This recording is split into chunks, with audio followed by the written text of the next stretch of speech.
Hey guys, and welcome back to Let's Play Encased. We are starting the second phase of the emulator project. And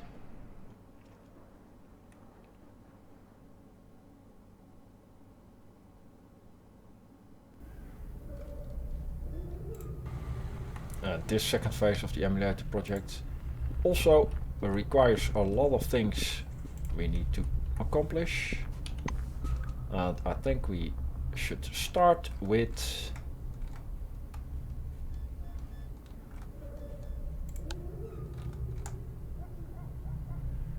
getting the Maelstrom beacons.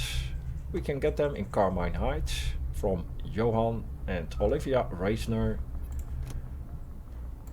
It is a massive trip and we do not have any means of transportation.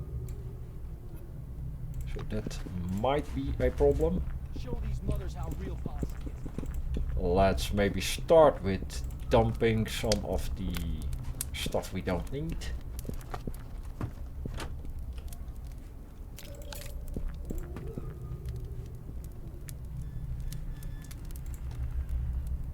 Maybe some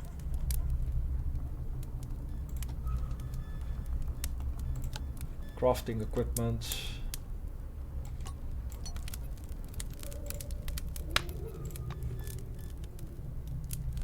Spare parts. Weapon parts.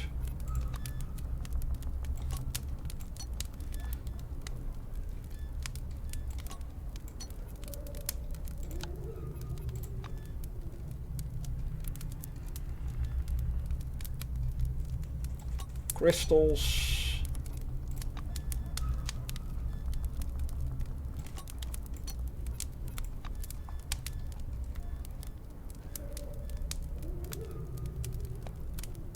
I don't think we need 4.3 kilograms of bolts.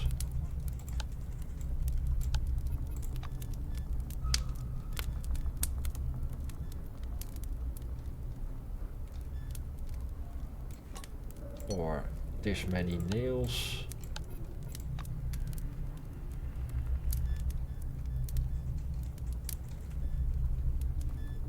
Something like this. Next up, I guess we should get some extra energon. We have 6 remaining. And we definitely need more if we want to go on a massive trip. And I think the cheapest way to get them is travel to Magellan real quick to the lab level. Come on in. Trade in some of the Chronos points.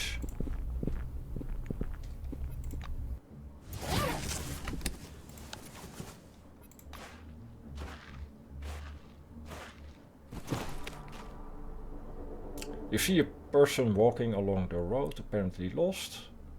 The traveler's appearance is rather unusual. They are wearing an old-fashioned Cronus uniform that looks surprisingly clean, like new in fact.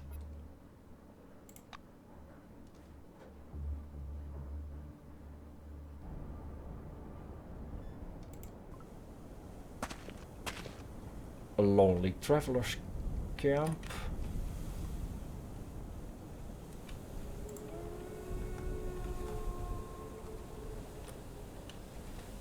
He has a nice oasis. Tella Ma. Glad to meet you. Wow, you're the second person I've met in the last couple of days. The last one was, well, you know, weird. Eyes all white, twitchy. Was he sick or something? Name's Stella Ma. Yes, the one and only. Cronus promised good terms and I went for it. Signed the contract, why wouldn't I? What month was it? May, I think.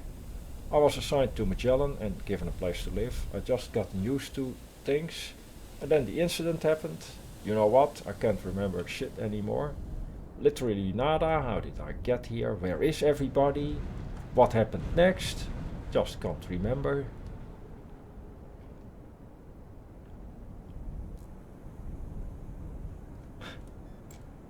Explain what happened and give advice on what faction to join.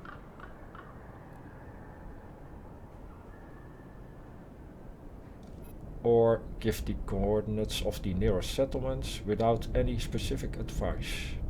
Let's go for that. Everything's changed so much. Last time I looked at the map, this was all completely different. You're right, I have to think things over. Starting now. This is all damned unexpected for sure. Thanks for your help. Without you, I've been figuring things out for a long time. Happy trails. Alright.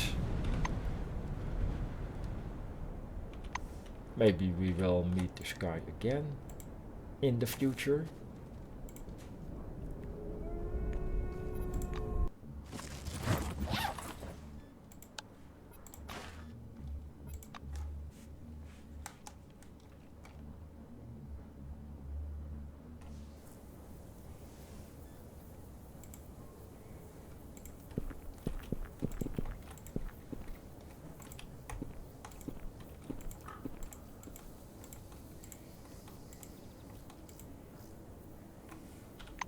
So some energon. What else do we need?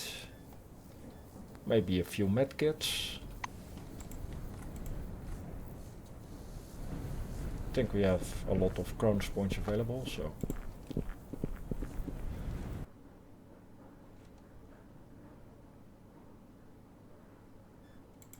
Floor level -1.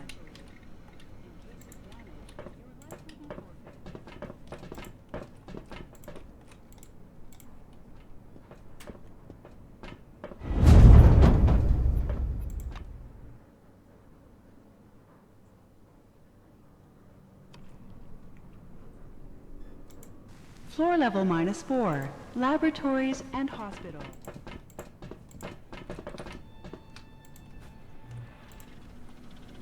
And let's talk to George Zarens.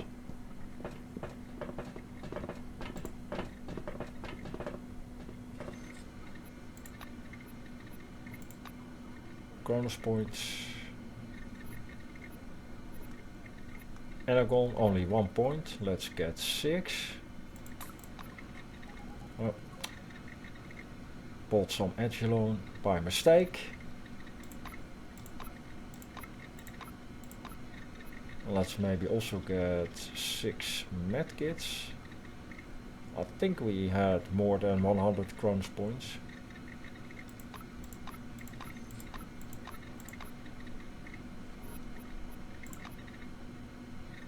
Good luck.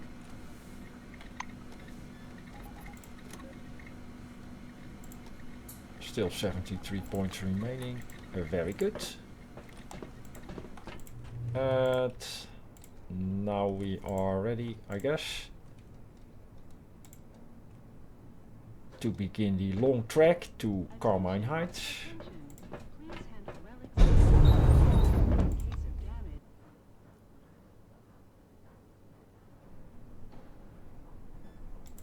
Floor level -1. Lobby.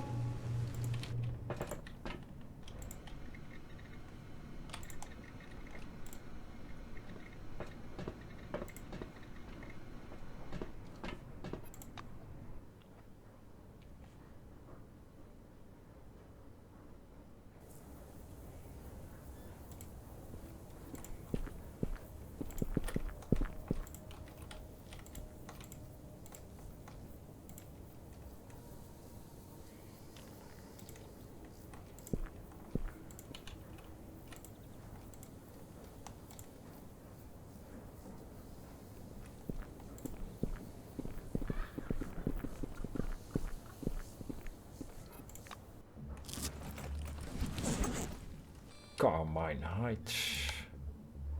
A 1-day trip, 26 hours of walking ahead of us. Let's go.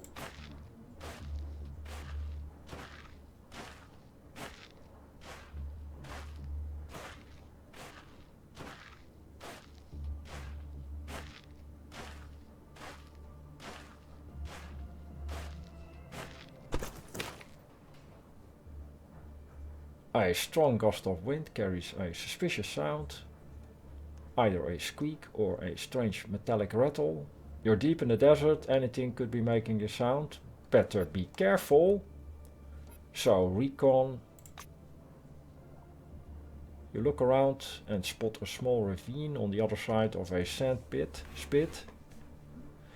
Climbing a hillock, you see a small badly damaged robot stuck among the stones in the ravine.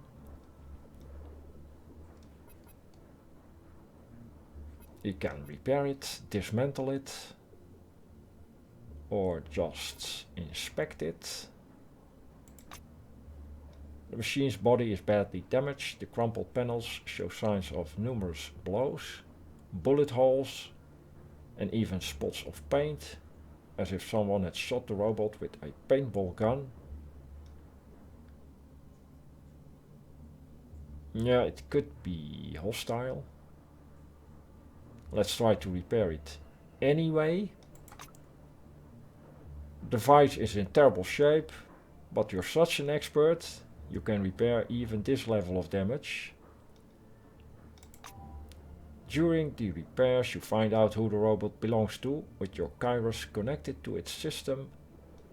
You learn that the drone was heading for Carmine Heights. Isn't that a coincidence? You leave a message for the robot's owners.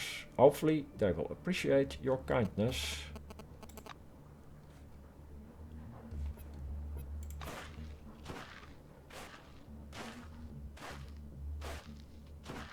Unknown. Well, let's just keep going for now. Maybe.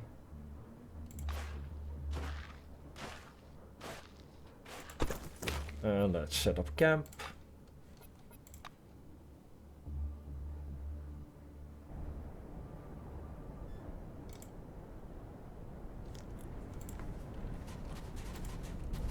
Right, we can just rest. We don't actually need the energon.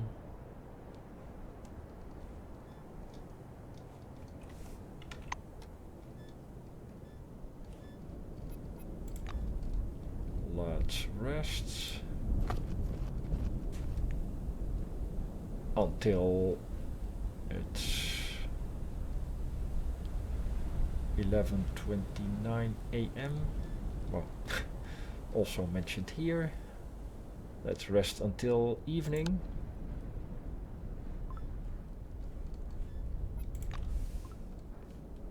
Message received from Ryan.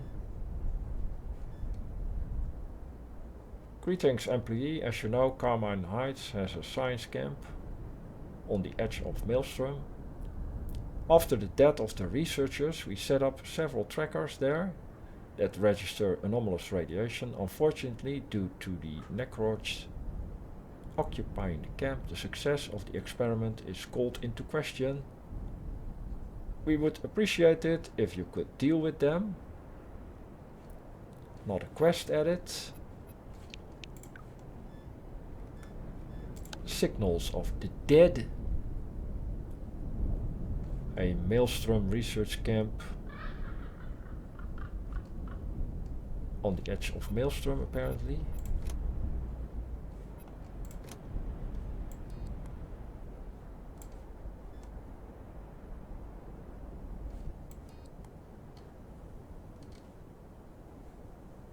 Could this maybe this location?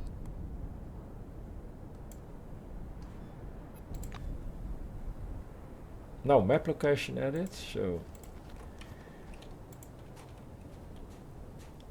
we'll figure that out later, I guess.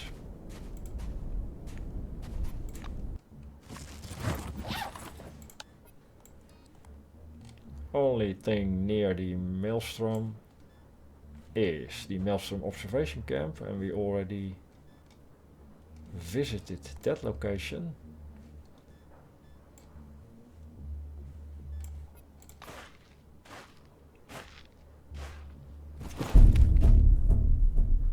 Making your way between the dunes, you kick something concealed beneath a thin layer of sand. The object rolls away from your foot, describes a brief arc, and comes to a stop in front of you. It's a skull. Although you have never seen a skull like this one, the bone, or is it some other material, is pure black. It has the form of a human skull but is much smaller, and where the frontal and parietal bones should emerge on top, there's a small pair of horns. Pick it up or leave it in the sand.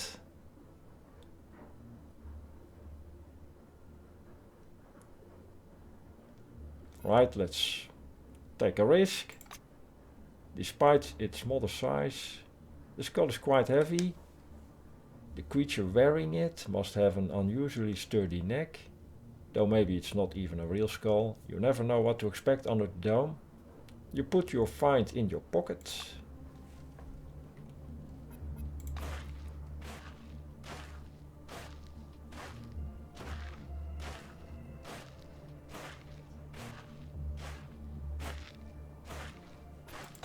Well, let's maybe take a rest before we enter Carmine Heights. Get something to eat, maybe. Get something to eat. Strange skull. Deafness +2.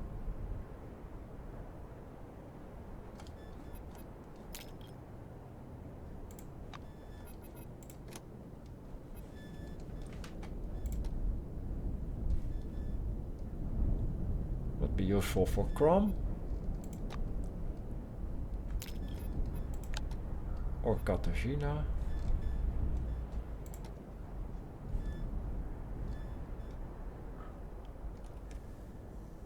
Dexterity and reaction time. Starting action points, movement speed, light weapons, hand to hand. Criminal and contraptions, so definitely something for Crom. Fortune -4. And fortune action points also. Alright. As well as criminal.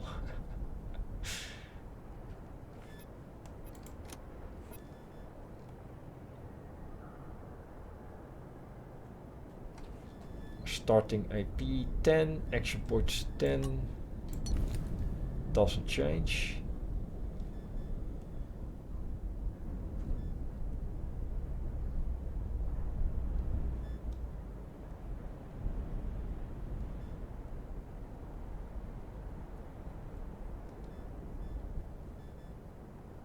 Maybe remove this. Well, this gives us 10 action points. That might be the maximum. Well, let's keep it as is for now. Let's rest until morning.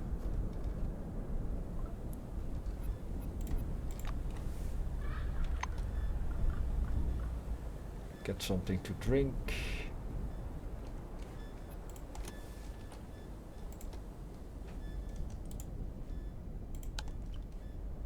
And eat.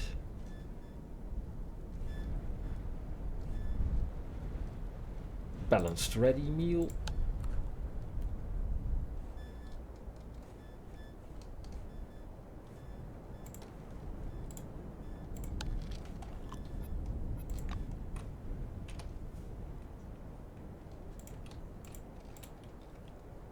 And let's check out Carmine Heights.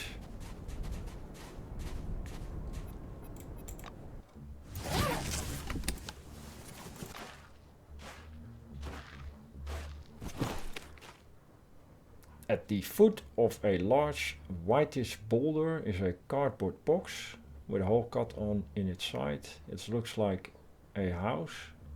for some small animal. Approach and examine the box.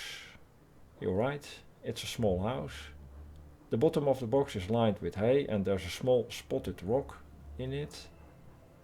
There's no traces of an animal living there though. Could it be that someone made a house for the rock? Examine the rock. It's perfectly ordinary brownish grey rock covered with small dark spots. It's shaped somewhat like a clenched fist, but there's nothing else remarkable about it. Examine the box. It's made of thick cardboard, no writing, logos, stickers or other identifying marks. The cardboard box smells faintly of some chemical compound. Examine the area around it. Your survey of the area reveals nothing unusual, but not far from the box you find several well-preserved footprints in the clay. The fine articulation in the tread suggests they belong to someone from White Wing.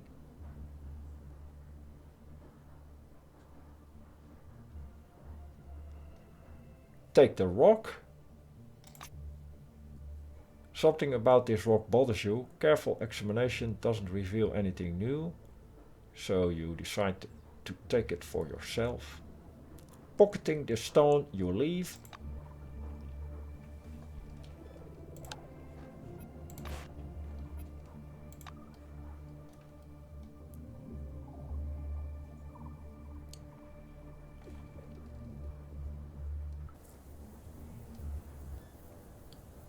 Freedom, democracy and Wraithners, apparently.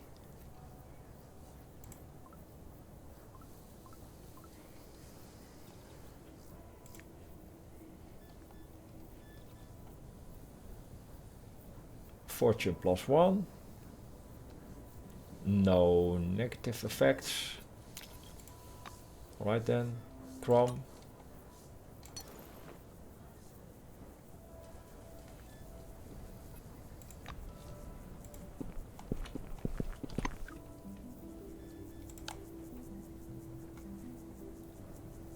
During your travels, you came across Carmine Heights, an independent community of engineers and scientists led by a married couple, Johan and Olivia Reisner.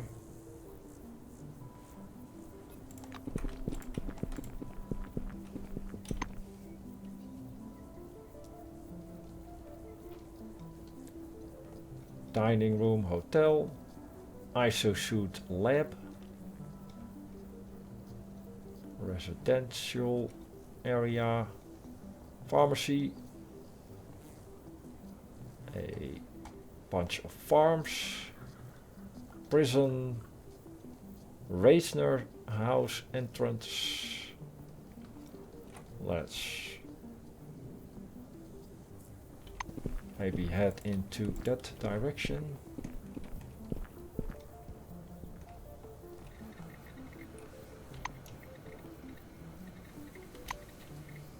We'll just talk to the locals.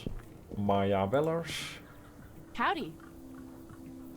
A plump woman in a silver wing uniform, carefully stripped of its insignia, rushes at you like a hen after a fat worm.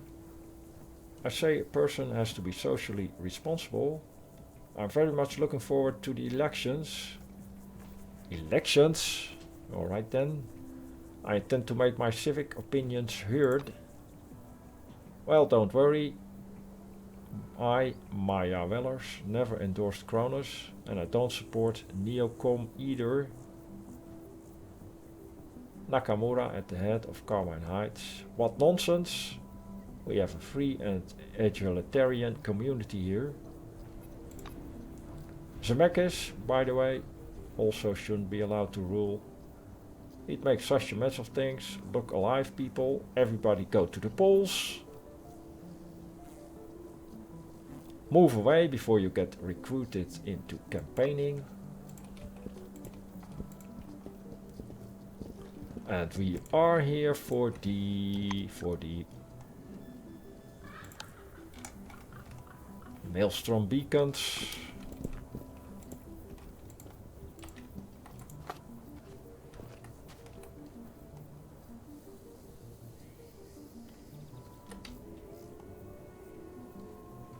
A car that is actually functional.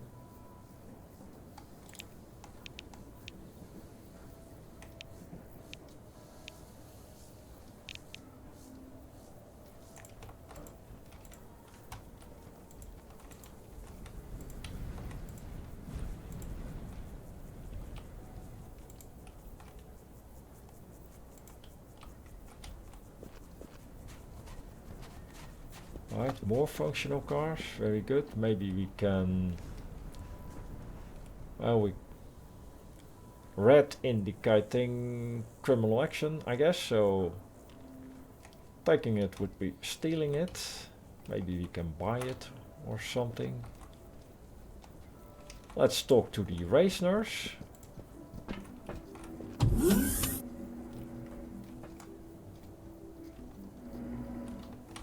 They are not, they are at home.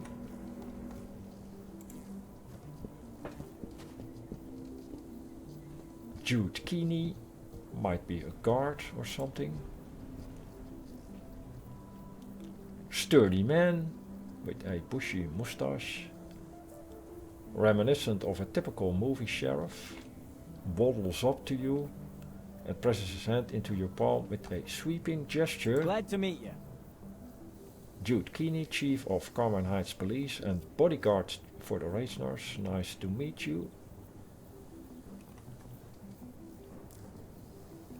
How did you manage to be both the sheriff and a bodyguard? That head of yours isn't just for show, eh? You catch on right quick. It's not like we get a lot of criminals. The folks here are good. They drink occasionally and they fight, so what? Not sure if they even need a sheriff, but rules are rules. You're far too relaxed for someone who bodyguards a family of politicians. Well, I guess crime rates are pretty low in Carmine Heights. He is trying to hide his offense at your remark. Relaxed, eh? That's just the look I go for. Helps to lull suspicions. But I'm always on watch and the gun is loaded. See you later.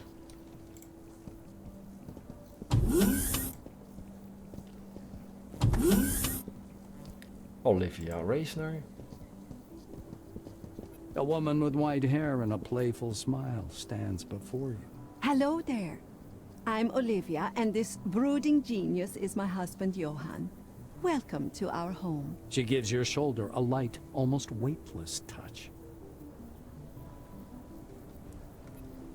We are here on business, working on the emulator project. We need Maelstrom beacons, right to the point. But let's just inquire about some other things first. What do you do at Carmine Heights? Well, the answer is quite simple. I create the illusion of a normal life. Someone has to, since everybody else is busy with important things. A gloomy expression flashes across her face for a split second before she laughs tightly. Right, so maybe there are some issues here. I run Carmine Heights with my husband. I deal with all sorts of economic issues. All the little things that busy people don't have time for. Well, these little things basically make up my life. Olivia falls into a thoughtful silence. Ask about her husband, Johan. Tenderness flashes in the blue's eyes as she looks back at Johan, sitting hunched over the table. He's an exemplary research supervisor. Smart, persistent, and enthusiastic. Johan believes we must escape the dome at all costs. He has several different projects on the go, trying to find a way out. Alright. Interesting. He considers the dome a temporary home only. But a house, even a temporary one, needs maintenance. Johan is content to wait with his bags packed, but I say it's necessary to grow food, trade, keep order. You know, Carmine Heights is full of talented people. They help make this place a lot more comfortable. But maybe that's not as important as the research. She shakes her head dubiously, lips pursed. What is your overall opinion on Carmine Heights? Mrs. Reisner winds a lock of hair around her finger while she considers your question. This is a republic, did you know that? The people here fit in nicely, they understand the value of both freedom and maintaining order. But the locals lack unity. Though that seems to be a widespread problem. She looks thoughtful. Alright. So what about the Maelstrom beacons? She nods and becomes more serious. Oh, those beacons of yours. You'll have to speak to Johan about that. Alright then. A tall man with sparse gray hair and a pensive expression quickly writes something in the thick notebook he's holding up in front of him. Giving you a quick once-over, he holds out a large but soft hand. Johann Reisner, head of Carmine Heights. Do you and I have business? We're in leadership. A curly-haired blonde in a blue jacket corrects him in a displeased tone. Johan, take a lunch break. What, did I cook for you for nothing? Yes, Olivia, I will definitely have lunch just as soon as I finish. Johan mumbles as he continues to jot something down. He finally sets the notebook down and looks up, as if seeing you for the first time. Can I help you? Right. We just dropped in to get acquainted. Walk away. Introduce yourself and confirm that you came on business. Tell him about the emulator and Maelstrom beacons. Johan listens carefully to your request. Ah, so that's it. Yes, I was working on the beacons when I considered Maelstrom to be something akin to a radio wave. As it turned out, this is something larger, but it doesn't contradict my hypothesis. The beacons, in theory, can still be used as you described. I'd be happy to modify them, but... He puts a hand to his temple, wincing slightly. Excuse me, it's a migraine. I wanted to say I'll finalize the beacons if you help free up some of my time. We're having a busy season. I have a lot of urgent matters to attend to. Reisner furtively peeks in his notebook. So what do you mean, urgent matters? Olivia squeezes between you and Johan. Before my husband starts talking about science again, overcoming barriers and so on, I have to say what's most important right now is the elections. Our election campaign is coming up fast and we haven't even put up any posters. I told him the posters are our priority. Johan frowns and the crease in his brow grows even deeper. Winning an election won't build us an isosuit. And if you lose, you won't be building anything at all. We'll lose everything. Keep working on your isosuit while our guest and I handle the election. Oh, just say yes already. Olivia's gestures are becoming increasingly more violent and furious. Alright then. She smiles apologetically. Sorry, I should have asked first. Will you help? Well, bring us up to speed. For starters. The blonde nods eagerly. All right, I'll explain. Carmine Heights follows the democratic tradition. Everyone, even non-citizens, may run for the position of head and run in the election. If they win, they'll rule Carmine Heights until the next election. This year, the only two candidates are me and Johan, and Hieronymus Zemeckis, head of the Phalanx. And I know what will happen if he wins. Once he's lawfully acquired power in Carmine Heights, he'll never give it up. Now do you get how serious this all is? Olivia looks anxiously to her husband for support, but he remains engrossed in the contents of his notebook. So why don't you simply disallow Zemeckis' participation? Olivia shakes her head disapprovingly. No way. To do that would be to spit on our own values. If the elections aren't fair and genuine, then the authority they grant is worthless. Well, that's true, I guess, so let's offer to help. Johan, who's already immersed in his work again, reluctantly looks up from his notebook. In short, we're having elections soon. Just hang my and Olivia's posters on 3 notice boards around Carmine Heights and we'll be done. Here's the glue. The posters will be ready in just a minute. Reisner runs the rotoscope on the table. The rotor begins spinning and several glossy posters drop into the tray beside it. Johann gives them to you. Alright, so we have the posters. And we have, I guess, a couple of questions about Carmine Heights and the other settlements. The blue nods dryly. Of course. What do you want to know? So what are you doing here, Johann? Johann spreads his arms to encompass the room. See for yourself. We don't just do research here. We solve actual problems. We'll either come up with a universal defense against Maelstrom, or make a hole in it. At least one of these things should work. His enthusiasm is undeniable. So what do you think about Zemeckis and his attempts to take power in Carmine Heights? Johann makes an indefinite gesture. I'm not particularly interested in politics. That's a question for Olivia. But if Zemeckis wants to be in charge, maybe that's his right. This is a democracy with free elections. He shrugs. Looks like he's really out of the loop on this topic.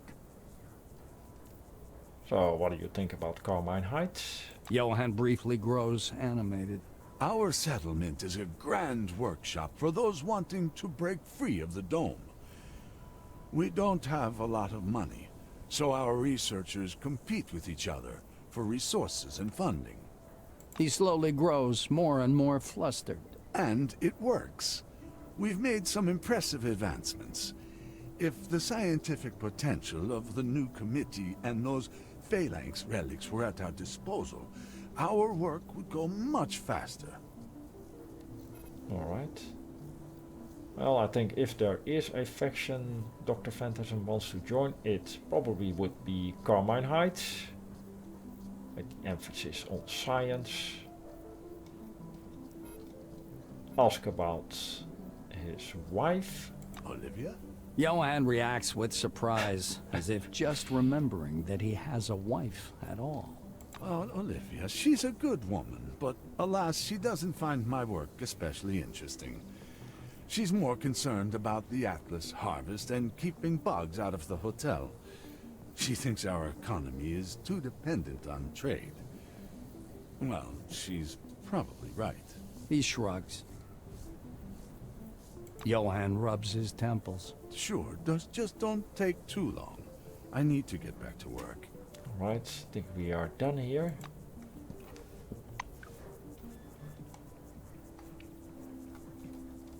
There's an election coming up in Carmine Heights, and Johan asked you to put up campaign posters on 3 notice boards. A small task. Faces from the posters. Olivia is seriously concerned about the outcome of the upcoming elections. She asked us to put up campaign posters, alright.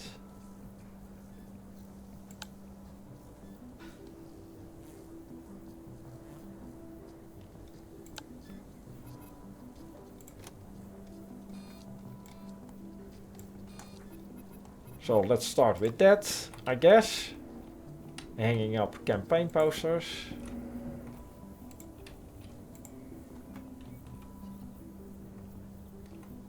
In Carmine Heights, but I guess that's something for the next episode. For now, I'll make a cut here. Thanks for watching. See you in the next one.